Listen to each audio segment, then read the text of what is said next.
Why isn't the keyboard working?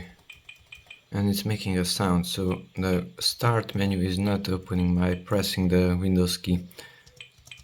Spacebar, Ctrl Shift Escape should open the task manager. Okay, so hold down the Shift key, which is on the right side.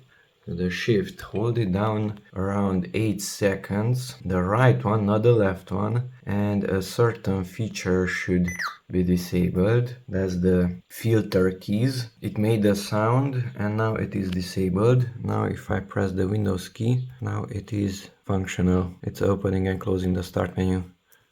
Ctrl Shift Escape is opening the task manager. So if your keyboard is not working, try to hold down the Shift key for 8 seconds, because if I hold it down once again, it will block the keyboard again. It should make a sound. As this, it's the filter keys. If it's enabled using that yes, the keyboard will not work. So press Escape. I cancelled it and the keyboard is still functional.